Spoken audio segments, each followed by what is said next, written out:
আমরা কি সকল মা বোনের কাছে এই ফ্যামিলি কার্ডটা পৌঁছে দিব? না, সেভাবে করছি না, করছি তবে একটু অন্যভাবে।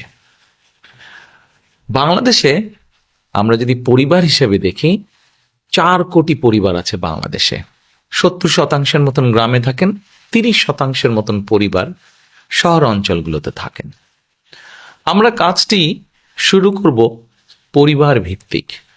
প্রথমে গ্রাম থেকেই শুরু করব, শহরেরও কিছু কিছু অংশ নেব। যেই শহরের যেই অংশগুলোতে সাধারণত দরিদ্র, নিম্নবিত্ত, নিম্ন মধ্যবিত্ত মানুষ পরিবারগুলো থাকেন, সেই পরিবারগুলোকে দিয়ে। এখন আসেন আপনাদেরকে বলি কাদেরকে দেব। ধরুন আপনি একজন গৃহিণী, আপনি একজন মা, আপনার পরিবারের সদস্য সংখ্যা হয়তো 5 বা 6। আপনি যদি মা বা গৃহিণী হয়ে থাকেন, তখন আপনার কাছে আমরা পৌঁছবো এবং পৌঁছে আপনার কাছে এইরকম একটি ফ্যামিলি কার্ড নামে একটি কার্ড দিব।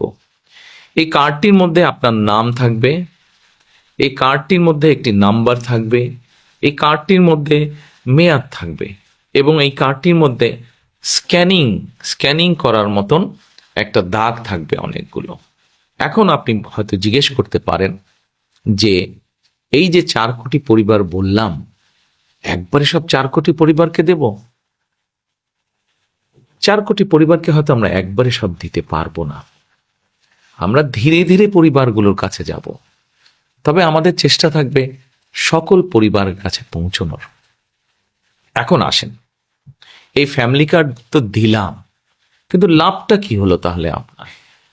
লাভটা হচ্ছে এইরকম, এই ফ্যামিলি কার্ডের মাধ্যমে আমরা প্রতি মাসে আপনার কাছে, অর্থাৎ আপনি যেই মা বা যে গৃহিণী আপনি, আপনার কাছে আমরা প্রতি মাসে 2 থেকে 2,500 টাকা হয় নগদ অথবা আপনার পরিবারের যে প্রয়োজনীয় খাদ্য সামগ্রী, 5 জনের পরিবার হিসাব ধরে প্রয়োজনীয় যে খাদ্য সামগ্রী, এরকম কতগুলো খাদ্য সামগ্রী আমরা আপনার কাছে পৌঁছে দিব। তাহলে কি হতে পারে?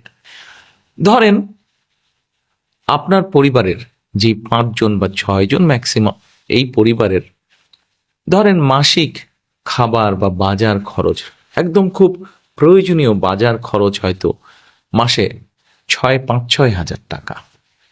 এখন আপনাকে যদি সরকার থেকে প্রতি মাসে 2 থেকে 2,500 টাকা দেওয়া হয়, অথবা 2 থেকে 2,500 টাকার সমপরিমাণ মূল্য প্রয়োজন